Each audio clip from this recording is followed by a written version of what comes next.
Estamos en Hechos capítulo 19. La semana pasada dimos inicio a este capítulo.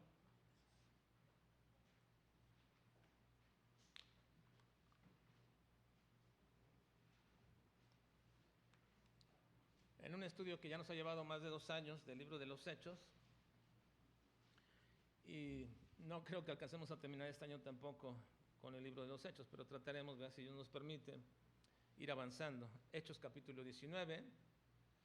Y ahora estamos bajo el tema general de este capítulo que he titulado La convicción necesaria y plena de la salvación. Ya hemos comenzado con el estudio de este capítulo bajo este tema, la convicción necesaria y plena de la salvación. La semana pasada tuvimos, hermanos, el inicio del tema de una duda razonable. Déjenme, hago una pausa porque creo que tomé mis hojas equivocadas. No, no pasa nada. No, ahí no está. Ahí no está, hermano.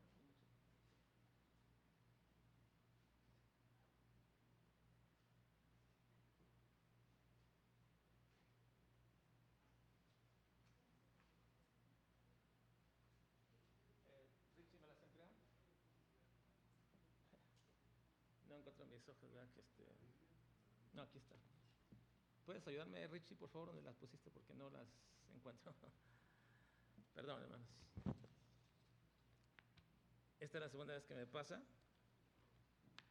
respecto a mi tema es el número 2. Ahí, hermano, se las entrega a Ruth para que las busque, por favor. Bueno, es el número, la segunda enseñanza. Digo, es la segunda vez que me pasa. La primera vez que me pasó esto fue la vez que se casó Alito. No sé si se acuerdan, ¿verdad? Cuando se casó Alito, mi hijo, le había pedido a mi hijo menor que me imprimiera mis hojas del sermón. Y él las imprimió las hojas y comenzó a imprimirlas y las dejó impresas, y cuando ya las tomó y me las trajo y me las dio, las metí a mi Biblia, y cuando me subí me di cuenta que nada más había impreso la primera hoja porque las demás se habían temados. No, Felipe. Perdón, hermanos, perdón. Caleb, ¿podrías ir y imprimir las hojas? Tiene Carla tiene la de esta hojita. Bueno, y les decía que cuando subo y comienzo a abrir la Biblia para poder enseñar ese día en la boda de Alito, me estoy dando cuenta que solamente tenía una hoja de las 5 que tenía impresas, y no se dio cuenta él que se había terminado y se había acabado las hojas dentro de la impresora, y él supuso que ya era todo, entonces me la dio así. Y cuando subo acá, pues me doy cuenta que no era eso, ¿verdad? Entonces fue un problema ahí grande. Bueno, vamos a hablar, hermanos, en esta mañana precisamente acerca de la falsa seguridad de salvación y la convicción necesaria y plena de la salvación requiere, hermanos, que tengamos y que pensemos correcta y adecuadamente respecto de nuestra salvación. ¿Por qué el tema de la salvación, hermanos, es un tema sumamente importante? Lo hablamos la semana pasada. ¿Por qué el asunto de la convicción de la salvación llegó a ser uno de los temas más controversiales dentro del ámbito cristiano? Porque no estamos hablando de la seguridad de salvación en el ámbito del mundo, sino dentro del ámbito cristiano. Porque el tema de la salvación, hermanos, en los diferentes grupos cristianos heréticos y los verdaderos creyentes, consiste en el método de la salvación, es decir, cómo se es salvo, cómo llegamos a ser salvos. Pero dentro del ámbito cristiano, dentro de las iglesias cristianas, existe, hermanos, una problemática que tiene que ver con la seguridad de la salvación, no con el método de la salvación, sino con la seguridad de la salvación. Y en ese punto, hermanos, es muy importante que pasemos de una percepción subjetiva de la salvación a un entendimiento claro, objetivo de la Escritura acerca de la salvación. Gracias.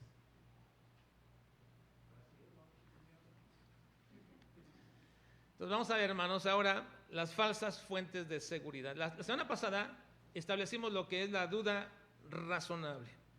¿Recuerdan? Hay una duda razonable. Comenzamos a tratar este asunto y estoy plenamente convencido que cuando una persona que dice ser cristiana y esta persona tiene bases suficientes para llamarse a sí misma un hijo o una hija de Dios o un cristiano verdadero, puede sobrellevar cualquier circunstancia de su vida, la puede sobrellevar de tal manera, de forma correcta y adecuada, con pasos firmes, cuando tiene una seguridad de esa salvación. Así que esa seguridad de salvación no solamente se tiene para un futuro glorioso, sino también precisamente para un momento actual en la vida de cada creyente. No sé si ustedes en algún momento han llegado a soñar con ese momento maravilloso en que estemos en la presencia del Señor. No sé si lo han logrado soñar, pero ese sueño no es en realidad, hermanos, de ninguna forma una seguridad que puede darte la salvación. Ahora, no estoy tratando, hermanos, de decirles que el futuro glorioso no es algo que deberíamos de tener en perspectiva siempre. Por supuesto que sí. Pero yo no estoy tratando de vender una especie de evangelismo idealista del futuro que no tiene ninguna afectación dentro de la vida terrenal en este tiempo. Porque aun cuando el mensaje evangélico, hermanos, se centra en un futuro espiritual, siempre ese mensaje evangélico contenía la voz de Cristo y de los apóstoles, un mensaje que afectaba a la vida terrenal y presente de cada persona. Pero es imposible que una persona pueda concebir estos dos alcances del evangelio en el futuro y ahora, si primeramente no están seguros de que ese evangelio es una realidad en sus vidas y que esas personas pueden decir con toda plena convicción que son salvos. Si una persona no logra tener una convicción plena de su salvación, no puede alcanzar a ver la afectación del evangelio en el futuro, ni tampoco aquí. La semana pasada que entramos a este tema, que nos corresponde al capítulo 19 de nuestros estudios positivos del libro de los Hechos, observamos lo que llamé respecto a la salvación una duda razonable. Pablo tenía una cierta duda sobre la salvación de unos aparentes discípulos y por ello llega con una pregunta acerca de la recepción del Espíritu Santo y les dice: ¿ustedes recibieron al Espíritu Santo cuando creyeron? Ahora, esa duda razonable correspondía precisamente al mismo hecho de que Pablo estaba hablando con ellos, platicando con ellos, y encontró algo que no era consistente con la verdadera fe. Y una vez que estos hombres le responden: ni siquiera hemos oído que hay Espíritu Santo, entonces Pablo procede a hablarles de Cristo y los bautiza en su nombre. Ahora ya abundamos en el hecho de que tanto aquellos tiempos como también ahora, muchas personas han creído solamente en una especie de evangelio muy popular actualmente y muy aceptable, como se llama el evangelio del amor y el perdón de Dios. Ese evangelio es muy popular en todas las iglesias evangélicas. Y eso es lo que llamamos una especie de credulismo fácil.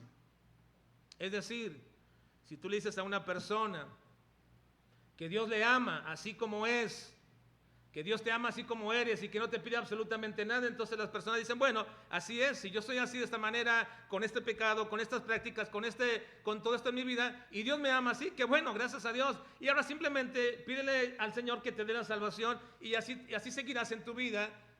Puedes seguir así, puedes vivir así, simplemente ahora debes creer que Dios te ha dado la salvación. Esa es una especie de evangelismo basado en el amor y el perdón de Dios que trae un credulismo fácil.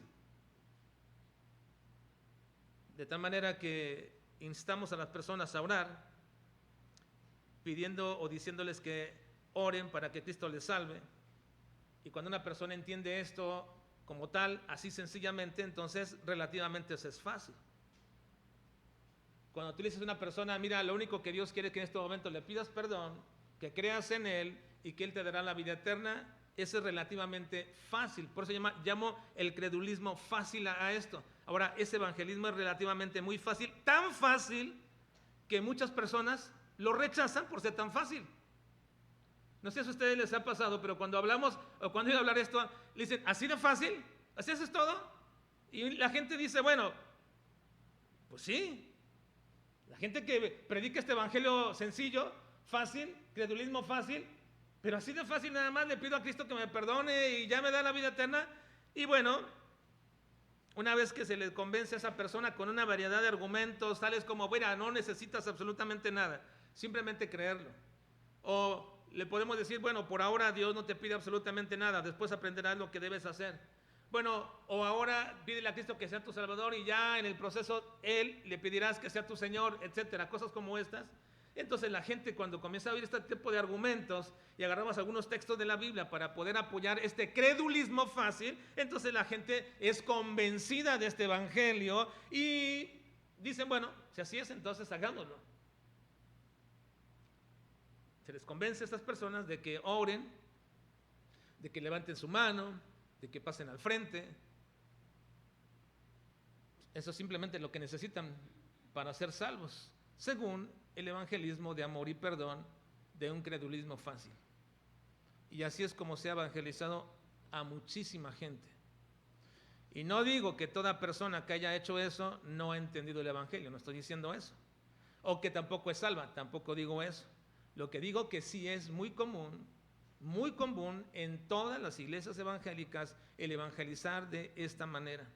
Es la forma más fácil como una persona puede ser evangelizada, pero a la vez confundida con esas acciones. Porque esas acciones serán para una persona la base y la prueba de que son salvas. ¿Sí?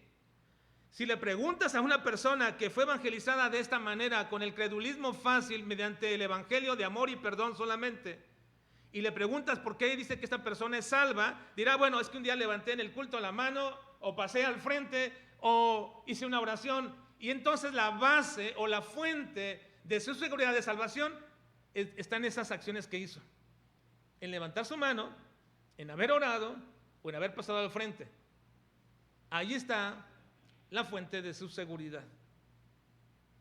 Pero se ha olvidado, lamentablemente, hermanos, lamentablemente se ha olvidado que el evangelio verdadero debe contener la doctrina del señorío de Cristo. No es popular eso en el evangelismo. El énfasis en el evangelismo de credulismo fácil es cree que Cristo es tu Salvador. Pero nunca se habla cree, recibe, comprende y pide que Cristo sea tu Señor. De hecho, nunca vas a encontrar en la Escritura que una persona tenga que declarar que Jesucristo es el Salvador, ni tenga que hacer una oración diciendo que sea su Salvador. No lo vas a encontrar. Siempre vas a encontrar pasajes como estos. Mira, Romanos 10, 9 y 10 dice que lean conmigo, que si confesares con tu boca que Jesús es el Señor y creyeres en tu corazón que Dios le levantó de los muertos. Ahora vean por favor, que si confesares con tu boca que Jesús es el Señor, y creyeres en tu corazón que Dios le levantó de los muertos, serás salvo. Primera Corintios, dice, porque con el corazón se cree para justicia, pero con la boca se confiesa para salvación. La confesión es de Cristo como el Señor. Primera Corintios 12:3 dice, por tanto, os hago saber que nadie que hable por el Espíritu de Dios llama anatema a Jesús, y nadie puede llamar a Jesús Señor sino por el Espíritu Santo. La obra de confesión no es meramente una oración.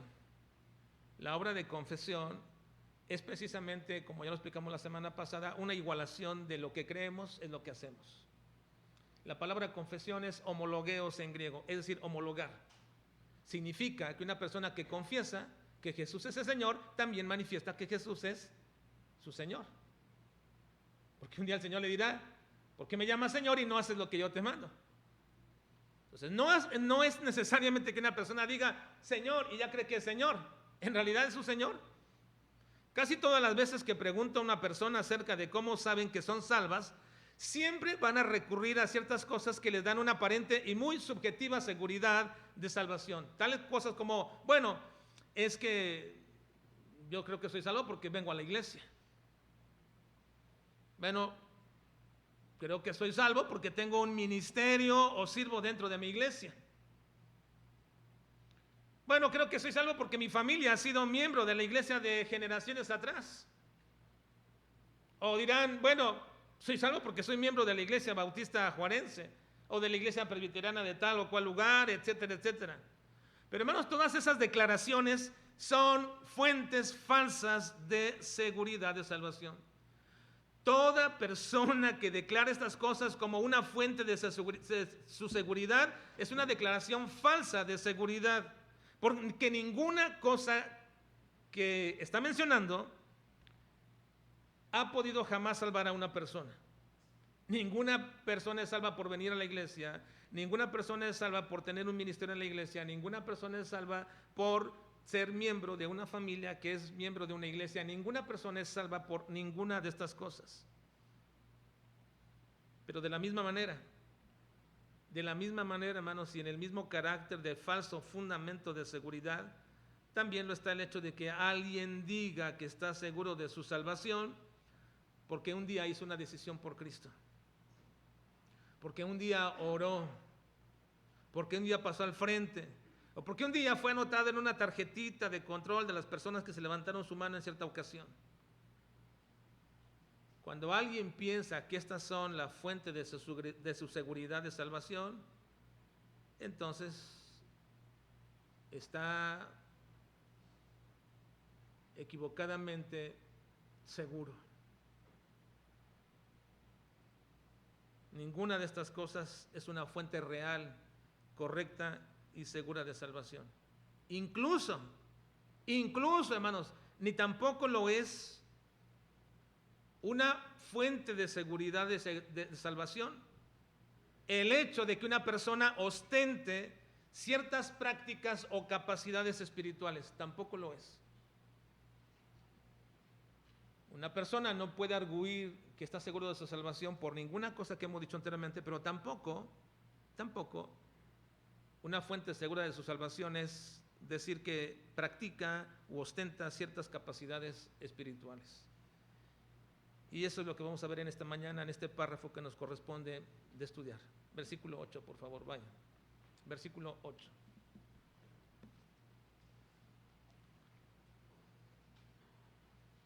Nos quedamos que Pablo en Éfeso bautizó a cierto grupo de discípulos que ni siquiera habían escuchado del Espíritu Santo.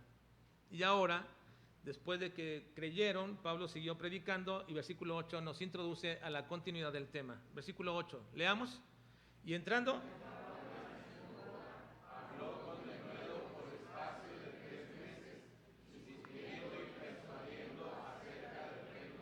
Bueno, Pablo siguió, hermanos, en Éfeso con su constante método de evangelismo. Ya en otras ocasiones hemos hablado cuál era el método apostólico de evangelizar. El método apostólico de evangelizar no era ir con una persona y en 5 o 7 u 8 minutos decirle, mira, estás irremediablemente perdido, tu pecado te va a condenar, pero Cristo murió por ti, así que en este momento ora, y hagamos una oración y pídele a Cristo que te salve, y después de esto vamos a tener el gozo y la alegría de que ya eres una persona salva. No, Pablo nunca evangelizó esto. Además, estos métodos de evangelismo son prácticamente modernos. No pasan más allá de un siglo.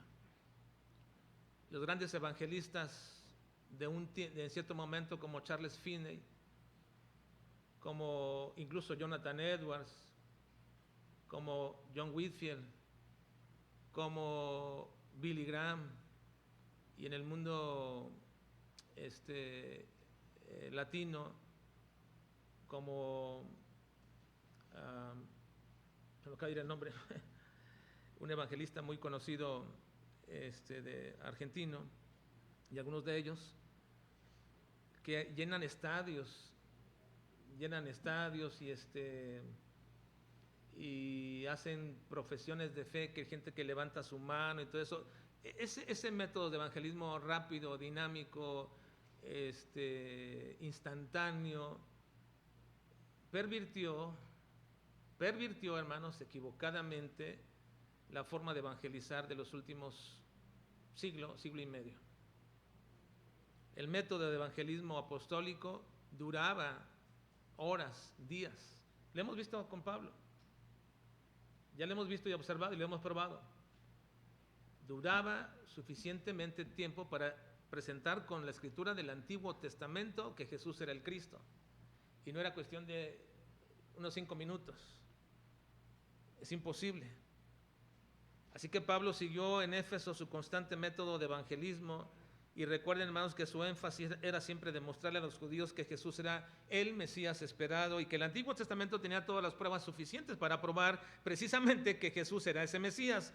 Las palabras aquí usadas precisamente que Pablo discutía y persuadía, como ya lo hemos enseñado anteriormente en otros pasajes donde se menciona lo mismo, se refiere al método circular de convencer mediante preguntas que Pablo estaba haciendo. Él les preguntaba, ¿quién es el Cristo? Y algunos decían, bueno, ¿y por qué dice la escritura tal cosa? ¿Y por qué dice esto? Y aquellos respondían, y Pablo seguía preguntando, y con la misma escritura estas personas iban entendiendo ellas mismas a través de las preguntas que los iba guiando Pablo, que definitivamente el Cristo era el Jesús que habían matado ellos. Así que, haciendo esto, el apóstol Pablo llegaba al punto de persuadir, pero no él, sino que esta era una obra del Espíritu, porque Él es quien convence con su palabra que Jesús es el Señor. Nadie le puede llamar a Jesús Señor si no es por el Espíritu Santo. Ninguna persona. Ahora sí, bueno, yo conozco gente en el mundo que no conoce a Cristo y le dice Señor. Sí, correcto, estamos hablando de una declaración simplemente auditiva. Pero cuando una persona dice y confiesa que Jesús es el Señor, nadie le puede llamar Señor en ese sentido de convicción persuasiva del Espíritu Santo, si no es que por la palabra misma de Dios le ha llevado a este punto. Y entonces cuando entiende la palabra del Señor que Jesús es el verdadero Dios y el Señor, esta persona entonces confiesa, no solamente con su boca, sino precisamente con sus actos, que Jesús es el Señor. Y no puede suceder esto sino mediante la obra del Espíritu Santo, porque Él es quien convence con su palabra que Jesús es el Señor. Así que en estos versículos volvemos a ver una vez más lo que de manera sistemática hemos estado viendo en todo el libro de los Hechos y en todas las Escrituras: dos verdades respecto a la salvación. Primero, Dios es el autor directo y responsable de la salvación. Dice el versículo 8, y entrando Pablo en la sinagoga, habló con denuedo por espacio de 3 meses, discutiendo y persuadiendo acerca del reino de Dios. Nadie podía ser salvo si no era una obra exclusiva, maravillosa y extraordinaria del Espíritu Santo para poder convencer a una persona de que Jesús era el Señor. Es imposible, hermanos, imposible que una persona pueda llegar al conocimiento real y verdadero del Señor sin el ejercicio de oír la palabra, porque la fe no es innata en una persona. Ninguna persona nace con fe. Su confianza, que no es fe, su confianza se va acrecentando, se va avanzando, se va llevando en la medida que va experimentando cada vez algunas cosas. Entonces confía en algo, confía en algo, confía en algo, pero esa no es fe. La fe es creerle a Dios, y nadie le puede creer a Dios si no es por la obra del Espíritu Santo. Esta es una obra realmente única y verdadera respecto al Espíritu Santo. Así que Él es el obrador maravilloso y soberano de este acto de gracia. Nada más. Nadie tiene fe por sí mismo. El medio utilizado por el Señor es su palabra. Así que la fe viene por, hermanos, el oír. Y el oír por la palabra de Dios. Y entonces pregunta el mismo apóstol Pablo: entonces, ¿ha fallado la palabra? Porque ¿cuántos han oído? La voz de Dios ha salido por toda la tierra, pero no todos creen. ¿Por qué no todos creen? Bueno, todos no pueden creer, para empezar, porque no tienen fe, porque su espíritu está muerto. Y para que pueda vivificar el Espíritu, tiene que ser una obra espiritual de parte de Dios. Y esto es lo que llamamos un acto soberano de la gracia de Dios en las personas que son salvas. Ahora, esto nunca lo dudemos, ya lo hemos hablado tantas veces y es una doctrina fundamental de nuestra fe. La salvación es un acto soberano de la gracia de Dios. Pero por el otro lado también tenemos la contraparte. Vean el versículo 9, por favor, hermanos. Versículo 9, ¿qué dice?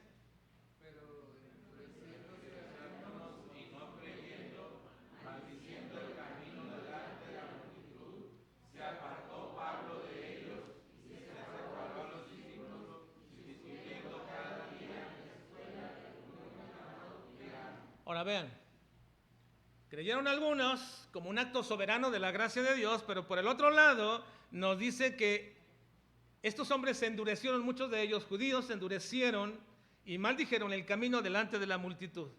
Así que Pablo se apartó de ellos y se separó de esos discípulos y llevó a los suyos y comenzó una obra de trabajo en una escuela de un cierto llamado Tirano. Ahora, lo que quiero decir aquí, hermanos, es nada más que comparen esto. El versículo 8 nos vuelve a recordar y nos vuelve a hablar que la obra de gracia, de salvación, es un acto soberano de Dios. Nadie tiene suficientes razones o evidencias para discutir esta verdad. La Biblia está llena de actos soberanos de Dios. Pero uno de los grandes maravillosos actos soberanos de Dios es la gracia en la salvación de una persona. Pero a la vez, hermanos, si Dios es responsable de la salvación de una persona, el hombre es responsable de su condenación. Mantengamos esta perspectiva siempre. El único responsable de la salvación de una persona es Dios. El único responsable de la condenación de una persona es el hombre. El hombre. El hombre no es responsable de su salvación, es Dios. La salvación es del Señor. La salvación es de Jehová. No olvidemos esto. Pero el hombre es responsable de su condenación. El versículo 9 dice, pero endureciéndose algunos y no creyendo, maldiciendo el camino, esa palabra el camino con mayúscula establece precisamente lo que en aquel tiempo se conocía, lo que hoy conocemos como cristianismo. El camino era precisamente el grupo de creyentes que seguían a Jesús y creían en Él como el único camino al Padre. Así que entonces maldijeron el camino delante de la multitud. Rechazaron completamente el evangelio de salvación. Y el hombre es responsable de su condenación. Ahora, digo esto porque siempre hay que mantener la perspectiva correcta, hermanos, en ese sentido. Este versículo 9 nos dice que el hombre es responsable de su condenación. Dios nunca elige a nadie para condenación.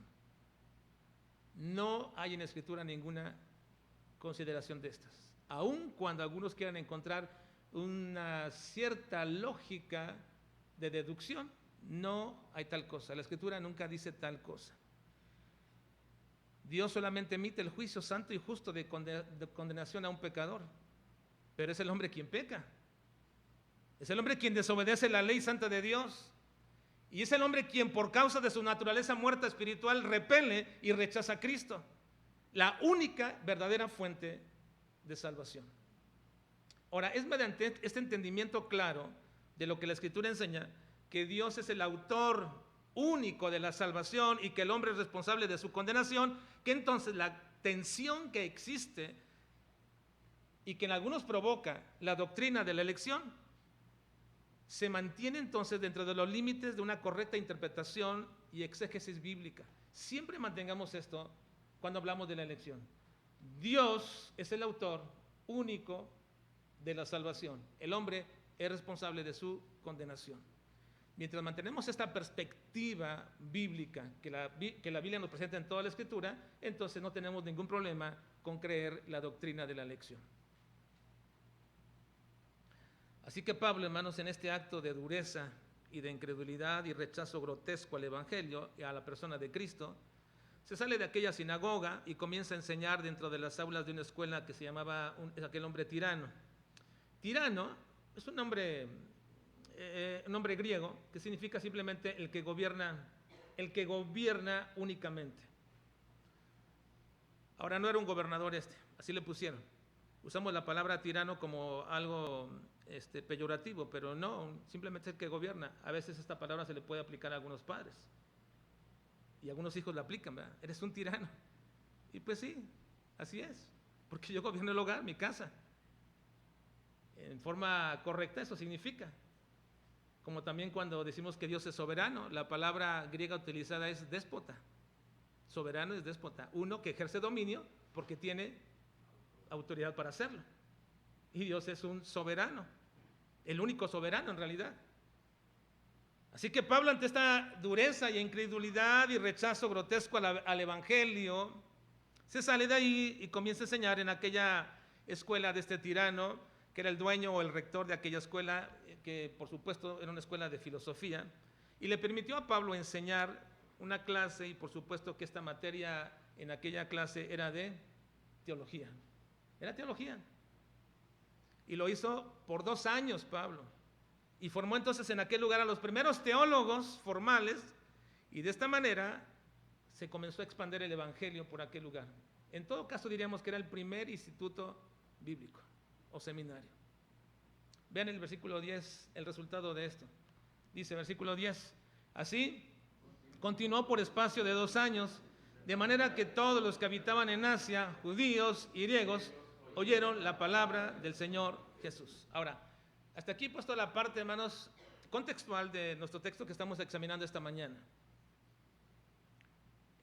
Nuestro tema general es, de este capítulo, la seguridad necesaria de la salvación. Necesitamos estar seguros de nuestra salvación. La semana pasada observamos que había una duda razonable que todos deberíamos de poner en un sentido, lo cual Pablo tuvo con ciertos discípulos, una duda razonable para no estar tan seguro que esas personas, esos discípulos, serán verdaderamente salvos. Hoy estamos observando que muchas personas tienen falsas fuentes de seguridad de salvación. Falsas fuentes de seguridad de salvación. Richie, ponme el título, porque luego de pronto yo me equivoco un poquito respecto a esta parte. Porque estoy tratando de recapitular para introducirlos a este momento que quiero que veamos ahora, hermanos. Las falsas fuentes de seguridad que tenemos. Ya vimos cuáles, ¿verdad? Ya vimos cuáles son esas falsas fuentes de seguridad. Gente que piensa que por haber ido a la iglesia, o por ir a la iglesia, o por tener un ministerio, o por aportar de sus recursos, o gente que piensa porque levantó su mano, o gente que piensa que porque hizo una oración, o gente que piensa que porque es generación segunda, tercera de cristianos, todas esas son fuentes falsas de seguridad. Pero normalmente a esas fuentes mucha gente va para decir que sí son salvos. ¿Por qué eres salvo? Bueno, es que un día levanté mi mano. Esa es una falsa fuente de seguridad. Bueno, es que voy desde niño a la iglesia. Es una falsa fuente de seguridad. Bueno, ¿qué tiene que ver todo esto que acabamos de decir? Hemos visto ahora el método de Pablo hasta este momento de evangelización. Hemos visto la verdad escritural de la salvación, que Dios es el único soberano que da salvación y que el hombre es el único responsable de su condenación. Y de ahí vamos a pasar a 2 eventos que son sumamente extraños en nuestro relato y que necesitamos analizar esta mañana. Primero, los milagros extraordinarios que se realizaron o que realizaba Dios por medio de la mano de Pablo. Vean versículos 11 y 12, por favor. 11 y 12. Dice, y hacía Dios milagros .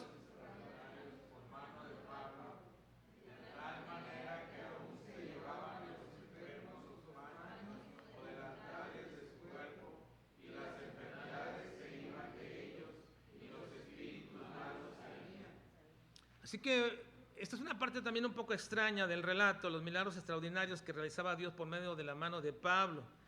Ya en anteriores capítulos de Hechos que hemos estado observando durante varios meses atrás, hemos visto que los propósitos o cuáles son los propósitos de los milagros. No voy a volver a repetir esto ni a ahondar en ello, pero solamente quiero recordarles que estos milagros tenían por propósito, o en primer lugar, siempre autentificar el mensaje de los apóstoles puesto que el Nuevo Testamento estaba en un proceso de formación. Así que cuando ellos venían y predicaban, ellos no podían decir, mira lo que dice la palabra de Dios aquí, o ve lo que dice acá Juan, o lo que dice Pedro. No podían hacer eso. Venían y predicaban el mensaje que Dios les daba a ellos y les revelaba, y la manera de autentificar ese mensaje como proveniente de Dios era mediante un milagro. Así, entonces, esos milagros autentificaban el mensaje que ellos daban. Una vez que hoy tenemos la palabra de Dios y que la misma palabra de Dios es la evidencia más grande de que este es un libro divino, ella misma se evidencia a sí misma por todas las pruebas posibles que alguien pudiera tener o poner o aplicarle a la Biblia como un libro divino o humano. La misma palabra de Dios es la única fuente de autenticidad de su propio mensaje. Lo tenemos aquí. Y por eso cuando usted y yo vamos a alguien y nos pregunta algo, vamos, miren lo que dice Pedro, no, pero luego, bueno, mira lo que dice Juan, no, pero es que, bueno, mira lo que dice Mateo, y ahí vamos, con la palabra de Dios, porque es la única fuente de autenticidad de su propio mensaje. Pero en aquellos tiempos, los milagros tenían por objeto autentificar el mensaje que los apóstoles, los cristianos, tenían en ese momento. Porque el Nuevo Testamento estaba en formación. Y una vez que este se conformó, entonces ya tenemos, como dice Pedro, la palabra profética más segura que cualquier otra cosa, incluyendo los milagros. Miren, dice 2 de Pedro 1:9. Pero, disculpen, me equivoqué. Tenemos la palabra profética más segura, a la cual hacemos bien en estar atentos.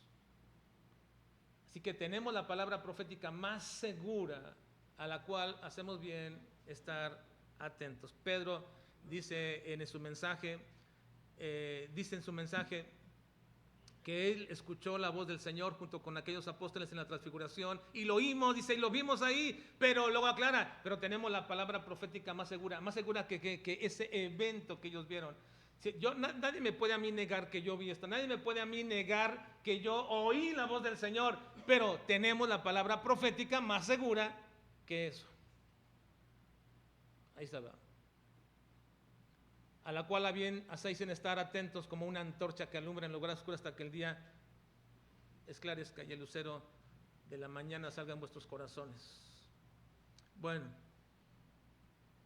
pero si este es el propósito de los milagros, autentificar el mensaje, aquí nos parece algo extraño en este pasaje que se mencione que aún las enfermedades serán curadas con solamente llevarle a Pablo los delantales o los paños del cuerpo de un enfermo. ¿Cómo funcionaba esto? ¿O por qué se hacía así?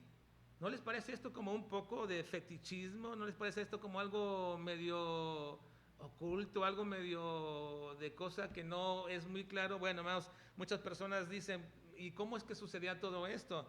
¿Cómo es que la gente podía llegar a este punto de que, o cómo descubrieron que solamente con llevarle la pura ropa de un enfermo a Pablo para que la tocara, el enfermo era sanado? ¿Cómo funcionaba esto o por qué se hacía así? No lo sabemos, no lo sé. A veces la forma en que Dios actúa, hermanos, es incomprensible para nosotros. Pero Lucas, el escritor del libro de los Hechos, nos aclara dos cosas respecto a este asunto. ¿Cuáles dos cosas? Vean por favor, hermanos, ahí mismo en el versículo 11. Y hacía Dios milagros. Y hacía Dios milagros. Estos milagros eran fuera de lo común, la aclara y le pone un calificativo. ¿Hacía Dios milagros qué? Extraordinarios. Imagínense, hermanos, ¿cómo es esto? Si ya de por sí un milagro es algo fuera de lo común, un milagro es algo fuera de lo común, entonces ¿cómo sería un milagro extraordinario? ¿Qué sería un milagro extraordinario? Si ya un milagro es algo fuera de lo común. Cualquier milagro es algo que es fuera de lo común. ¿Qué sería un milagro extraordinario? Bueno, lo que indica es que cuando Dios está haciendo milagros, estos milagros extraordinarios significan que no se vuelven a repetir. De hecho, la palabra extraordinario viene de una palabra griega que significa simplemente que sucedió y aconteció y que no se vuelve a repetir. Es algo extraordinario. Lo que indica aquí es que Dios hace milagros Y por supuesto que lo sigue haciendo Dios, hermanos, ¿o no? ¿Hermanos? Sí, Dios sigue haciendo milagros. Y esto que algunos tratan de imitar como algo, un milagro como si fuese algo común, en sus shows eclesiásticos, no sé si ustedes han visto, pero hacen de los milagros supuestos de Dios algo tan común y tan ordinario y tan corriente. Que con el soplo de alguien la gente se cae, o que con el olor de la ropa de alguien la gente se tumba y hace tanta tontería en esos shows. Tratan de convertir lo que es un milagro de Dios en algo tan común y tan corriente. Pero nunca podrán hacer ningún milagro extraordinario, ni siquiera hacerlo común extraordinario es imposible. Si de por sí un milagro es no común, ¿cómo hacerlo común extraordinario? Es una falsedad, por supuesto, todo lo que ellos hacen. La primera cosa que aclara que estos milagros eran extraordinarios. Y el hecho de que veamos, hermanos, veamos que llevaban delantales y llevaban la ropa de alguien para que fuera sanado, significa que eso no puede volver a suceder. Y no pasaba, y que Dios permitió por alguna manera, que no sabemos, que esto aconteciera. Ahora, la segunda cosa que aclara aquí Lucas es que era Dios quien lo hacía, no Pablo. Y Dios hacía milagros extraordinarios por mano de Pablo. Así que Pablo, él era un instrumento. Él no decidía quién podía ser sanado. Pablo no decidía quién podía ser sanado, era Dios quien determinaba esto. Otra prueba más de lo que llamamos hacedores o fabricantes de milagros falsos. Ellos, aunque se digan instrumentos que ostentan precisamente un poder para sanar y que lo hacen por medio de que Dios les dice cómo, en realidad ellos se ostentan como soberanos sobre las enfermedades y sanan a cuantos ellos quieren supuestamente. Solamente Dios tiene el poder de obrar milagros, hermanos, y decidir quién y cómo será hecho ese milagro. Y si Dios lo hace, siempre glorificaremos el nombre de nuestro Dios y reconocemos ese milagro, no por mano de un hombre, sino por el poder soberano de Dios, que aún sigue haciendo milagros. Y yo creo en los milagros de Dios. Yo creo en esos milagros de Dios. Porque si no creo en un Dios milagroso, entonces, ¿qué tipo de Dios creo? ¿Qué tipo de Dios es? Que no obra extraordinariamente. Pero lo que no creo es en los hombres que ostentan el poder de decir que Dios les da capacidad de hacer milagros y de hacerlos indiscriminadamente como ellos quieren y a quien quieren. Eso no es posible. Es una primera aclaración. Ahora quiero que culminemos esta mañana con una segunda aclaración de un evento muy peculiar de esta historia, y con esto culminamos esta mañana. Las falsas acciones o actividades espirituales no son fuente segura de salvación, hermanos. Las acciones o actividades espirituales, que es a lo que quería llegar cuando me introduje esta mañana, es que esas no son fuentes seguras de salvación. Vean por favor versículo 13 al 17. 13 al 17. Lean por favor, hermanos. Leamos. Pero algunos de los judíos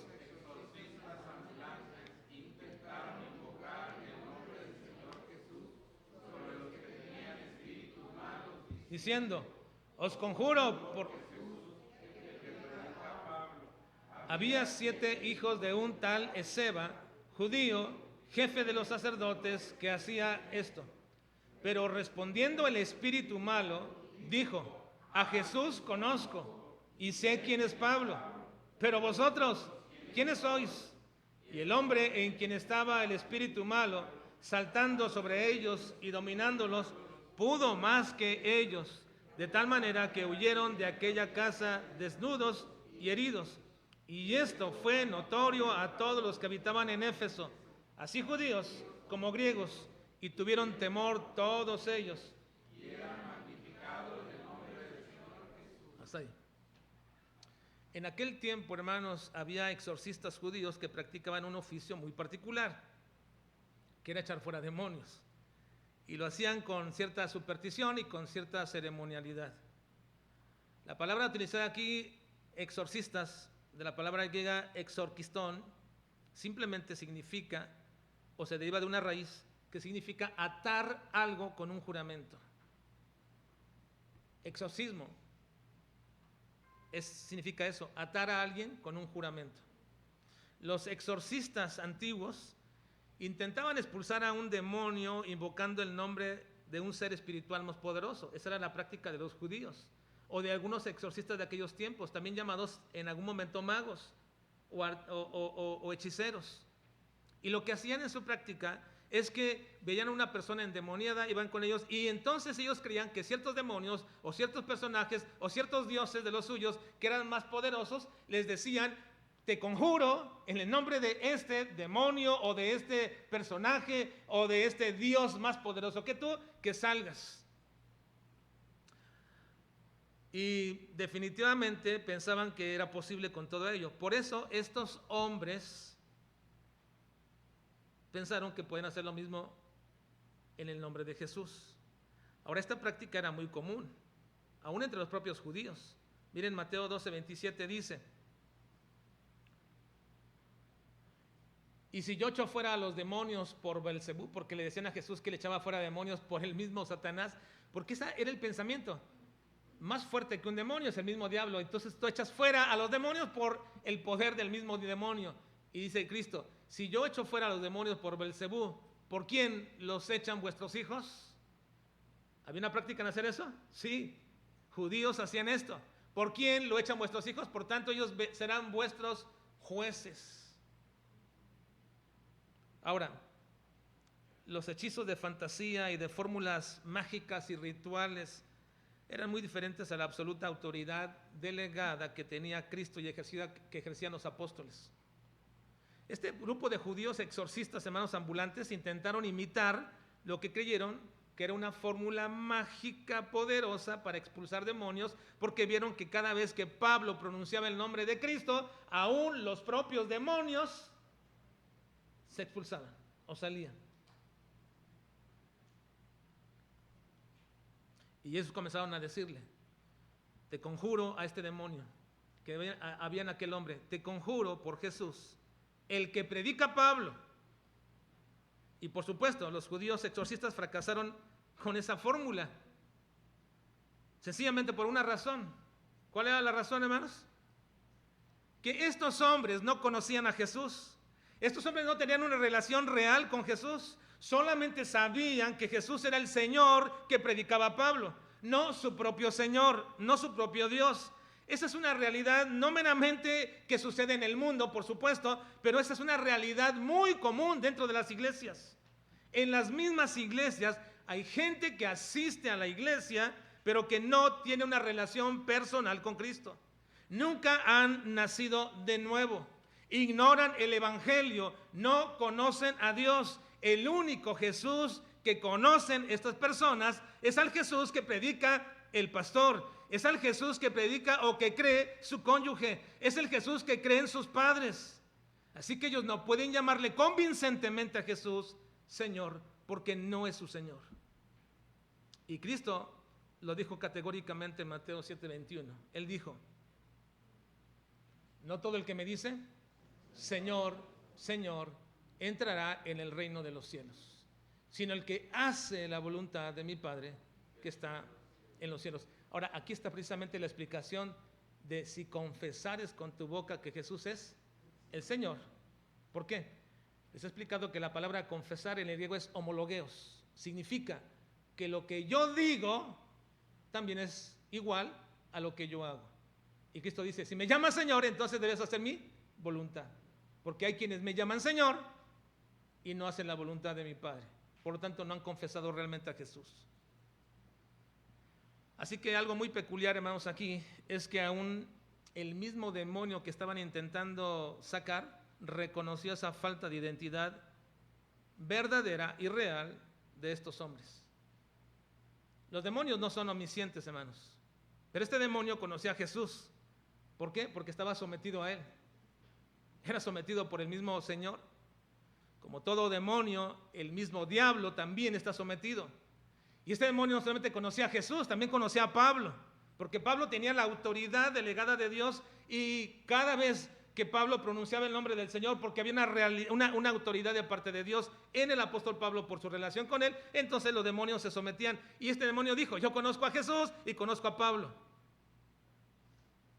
Pero a estos 7 hijos de Esceva, no pudiendo hacer nada contra el demonio, entonces el demonio inmediatamente reconoce que a ellos les falta la autoridad espiritual proveniente de Dios para poder echarlo.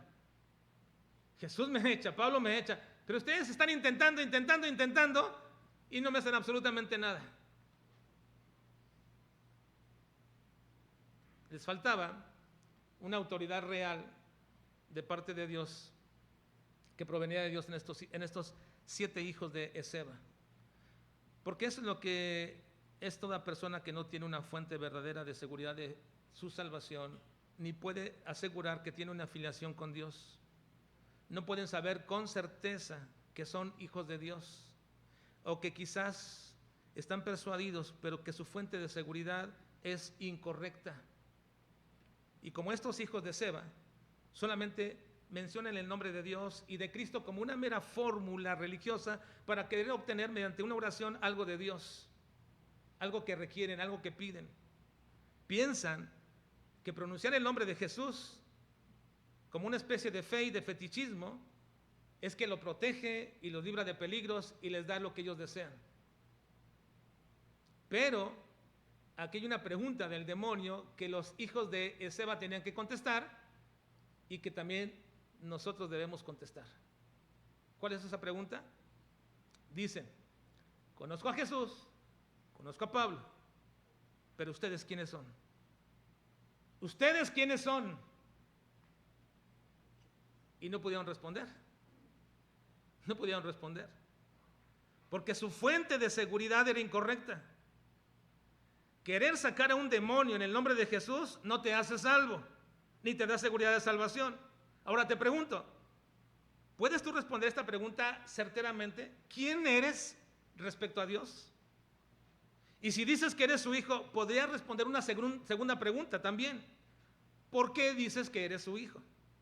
¿Qué te garantiza o en qué te basas para decir que lo que eres, ser su hijo, es una realidad? Y si tú recurres a esas fuentes falsas de seguridad de las cuales hablamos al principio, entonces tienes un problema grave. No estoy tratando, hermanos, ni la semana pasada ni ahora, de poner en duda sobre ti tu salvación. Pero si esa duda que pudieras tener en estos días es una obra del Espíritu Santo, entonces qué bueno, que así sea. Y la única forma de saberlo, si es una obra del Espíritu Santo, es entonces que reacciones y que busques cuáles son las fuentes en las cuales tú estás asegurando que eres un hijo de Dios y que eres salvo. Que busques esas fuentes verdaderas. Porque si son todas las que mencionamos al principio, tienes un grave problema. Y trascendente. Ahora me preguntarás, ¿y cuáles son esas fuentes reales y verdaderas de salvación? Bueno, eso es lo que veremos la próxima semana. Vamos a orar, por favor, hermanos.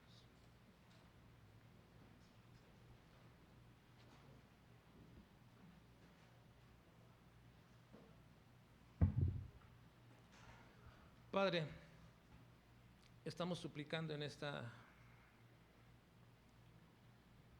mañana que nos ayudes a tener una convicción profunda y real de que somos tus hijos a través de las fuentes verdaderas de esa seguridad. No de aquellas superficialidades que de pronto, Señor, hemos acuñado para querer darnos esa seguridad. No, Señor. Y si tu Espíritu Santo, Señor, trae alguna redarguir al corazón de alguien, Señor, llévale por este camino de seguridad a fin de que se afirme o a fin de que establezca de manera real su relación contigo. Te ruego, Padre, en esta mañana, que esa obra de tu Espíritu Santo, Señor, no sea confundida en absoluto por nadie, sino más bien como una obra como tal que nos quiere conducir al entendimiento de la salvación y de la seguridad de salvación en nuestras vidas. Ayúdanos, Dios. Lo necesitamos de ti. requerimos tu ayuda. Te lo suplico por Jesucristo, nuestro Señor y nuestro Salvador. Amén. Antes de despedirnos,